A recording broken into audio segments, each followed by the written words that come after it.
Welcome to the very first episode of Beyond the Game, the podcast. I'm your host, Taylor, and today's episode is just me telling you a little bit about myself and why I started this podcast to begin with. So let's just get into it.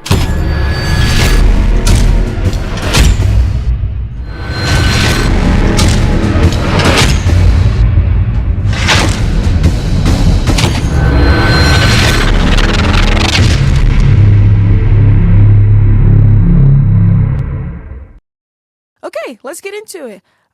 So a little bit about me. I'm from Florida, currently living in Georgia. I just finished up getting my bachelor's in political science. Let's not talk about it.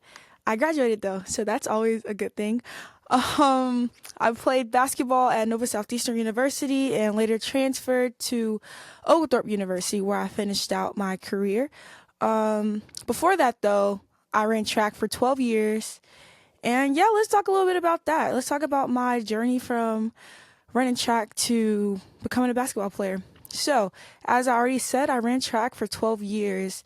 And with that, I started when I was 8.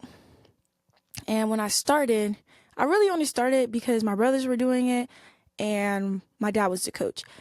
And I didn't want to feel left out. So I was like, you know what? Let me go out here, run track with them, and, just do what they're doing.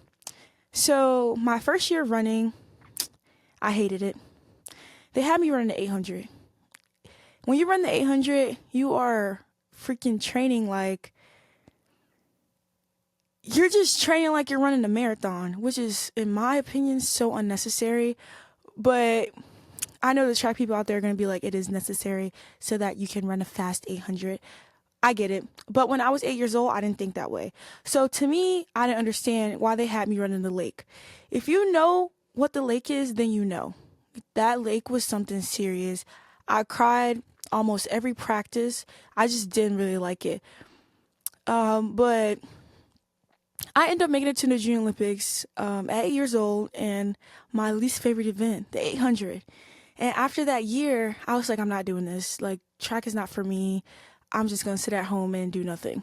So I took a year off, and then I got bored again. And I was like, you know what? I'm going to give track another chance. So I decided to run again.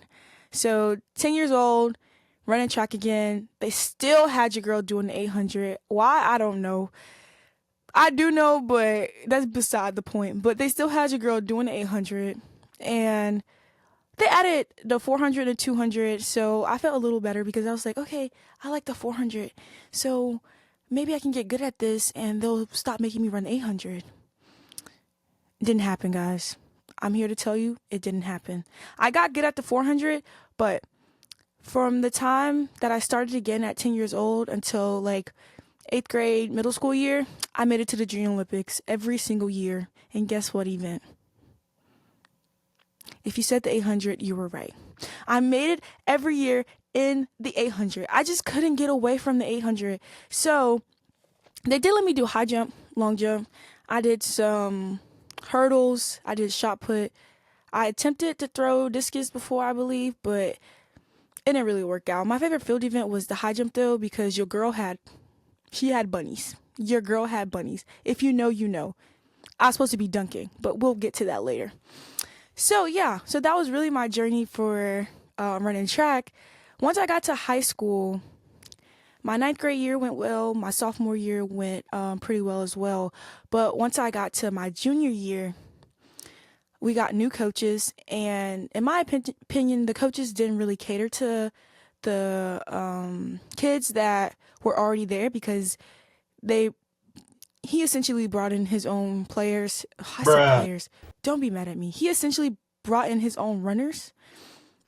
And so with that, he neglected everybody else that was there before them. So I decided I'm going to stop running because I wasn't going to really reach my fullest potential. And I started playing basketball. I dabbled in it my 9th and 10th grade year, but the end of my 10th grade year that summer was the first year I played AAU. It was the first year I actually played some high-level competition basketball. And from that moment, the training and all that good stuff, I fell in love with it. So I stuck with it.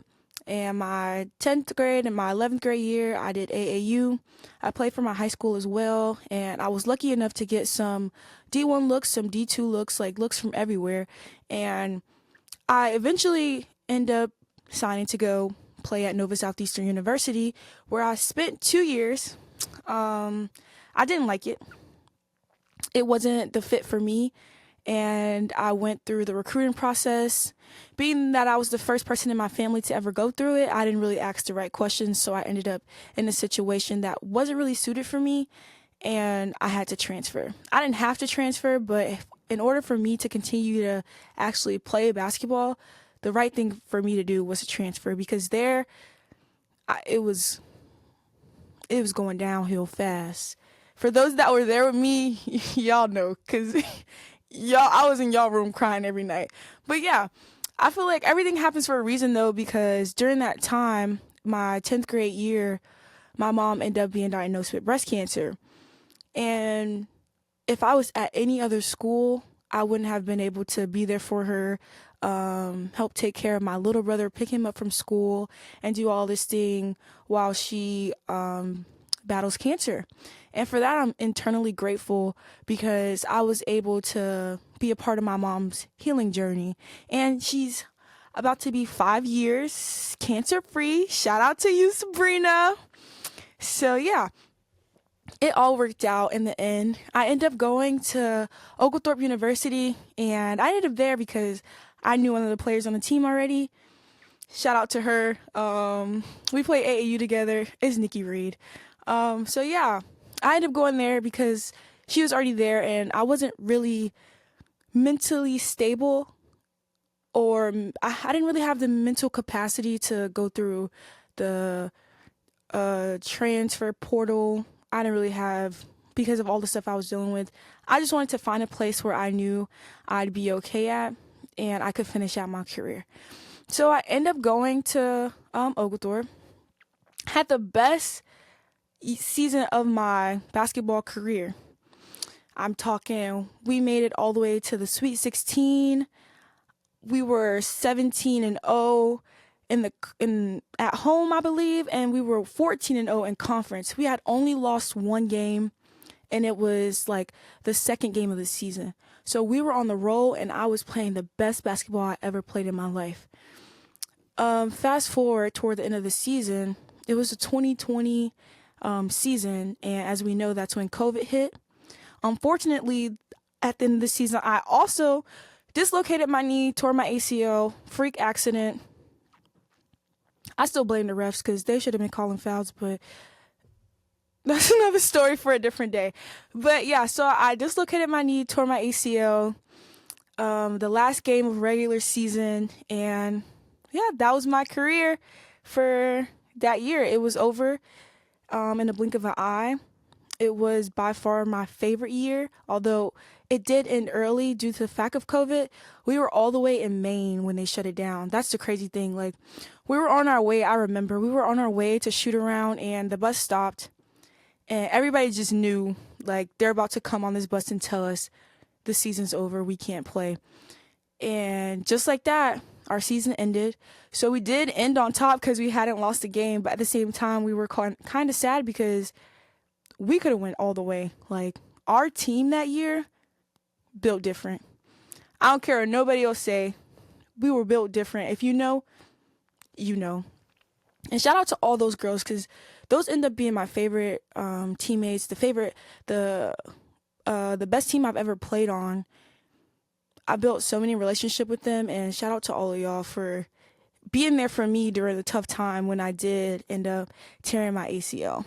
But with that being said, I was still able to accomplish so much. I was able to become an All-American, win conference, and all that good stuff. So I'm grateful for that year for sure, even though it ended early. So during COVID, that's when I had to have my surgery and start to recover. Recovery was different for me than it may have been for a lot of people, because I had to recover in COVID, meaning nothing was open. Meaning I had to basically will myself back to learning how to run, learning how to walk correctly. And that was a trying time in my life. that was a time where I feel like I was closer to rock bottom than I've ever been, just because I felt so alone in a situation that nobody had any control over, because this virus was attacking, taking over, and here I am trying to get back to where I was once before I got hurt, trying to be back to that player that I was. And eventually I did teach myself how to run again. I had to. I would go out. I remember going out in the winter on the tennis courts and just running and just recording myself and like, what am I doing wrong? And fortunately enough, I figured it out that I had to train my hips. My hip flexors weren't as strong as they used to be. And that never occurred to me because obviously I'm not studying strength and conditioning. I'm just trying to figure out, I've always known how to run. How come I can't run now? And it's because of my hip flexors. So once I figured it out, it was pretty much uphill from there. I figured out how to run again and do all that. So I was able to get cleared, start training more. And I did go back for one more year and play at Oglethorpe, but it wasn't the year I wanted it to be. I really wasn't prepared for the high intensity games that we were having. And so, although I didn't really finish on top, I finished. So for that, I'm okay. I can sleep at night knowing that I never gave up. And even though I had to try to recover in the toughest time, I was able to get back on the court and at least play one more year. So after I finished up basketball, I coached for a year. I took up strength and conditioning. I started learning more about the body, and I started training. And when I was doing all that stuff, I loved it. I loved the girls. I loved the fact that I was able to actually contribute and help them feel as though they were either getting better on the court or just getting stronger. And all the little kids that I trained, I just enjoyed it because, you know, when you're young, you have so much hope and so much joy, and you just want to do it, and you're so just ready to go all the time. So I just love that so much. But I didn't feel like I was fulfilling my fullest potential. And it took me a long time to really hone in on what it is I'm supposed to be doing, because I always knew I was supposed to be doing something in sports. I was supposed to be leaving some kind of mark in sports, but I wasn't really sure what mark that would be. And that's how I get to where I am now, starting this podcast. After all the things that I've done in sports, after all the time I've given in sports, after all the highs and lows that I've been through, I felt it was only right for me to give back in a way that can actually help other people get through similar situations that I've gone through, or get through situations just like someone else right next to them that they may not know about. So I started this podcast. Beyond the Game is essentially a podcast for athletes to come and not feel alone when things don't seem like it's always going right. It's also a place where I want athletes to be able to come and learn about the body, learn about their mental health, learn about the journeys that they go through and why they go through it, and just learn how to deal with certain situations and make the best decisions. And in order to do that, I have already started inviting so many different athletes from football, track runners. I've invited basketball players just to come and talk about their journey, whether it's transferring, whether it's preparing to go to the big stage, which may be the NFL or the NBA, or if it's just you at a JUCO trying to get more looks so that you can go D1. I've also talked to a lot of people about opportunities and all that kind of stuff. And so I felt like this podcast was a way for me to bring us all together as athletes, because as I know, and as you guys know, we're more than just athletes. We're more than just what meets the surface, and all the hard work we put in, that's what really matters, because the outcome is only the reflection of its preparation. So regardless of what you guys see or what everybody else sees, the fans, that, oh, they scored 50 points or they scored 20, or he kicked the winning field goal, or he ran in that touchdown. It's really about what's underneath all of that. How did those players get to that point? What struggles did they have to face? What challenges did they have to overcome? So that's what I want to look at. I want to look at the things that nobody highlights. I want to look at the real highlights, the behind the scenes, the deeper, the gritty, the nasty, the debatable. I want to look at all that stuff. And let's start some conversations, and let's just make the athletic experience a much better thing. Because if I'm going through a situation that you may be going through and you hear it on the podcast and you're like, dang, maybe this is a way I can handle it, or it gives you just different options, or it gives you a different look at certain situations, then I've done my job. I just want this to be a place where it can just help the athletes grow and be their very best version of themselves. And so that's what Beyond the Game is. That's why I chose the name Beyond the Game, because I want to look at everything that goes much more deeper than just what the fans see during the game. And with that, I just want to thank everybody who has already been on a podcast episode or who will be in a podcast episode in the future. And I just want every athlete to see these podcasts and say, dang, if only I had this kind of talk, if only I had this to listen to when I was doing XYZ, I would have been much better off. And that's all I want this to be. So thank you again to everybody tuning in to this first episode. It's my birthday when I'm posting this, so happy birthday to me. And shout out to everybody that's actually watching this and listening to what I have to say, because I know it's going to take some time out of your day. So thank you so much. Shout out to my brother too, because it's his birthday too. We're twins. I'm a twin. We don't look alike. I'll put a picture up somewhere of him so that you can see us together. But yeah, thank you so much for joining for me for the,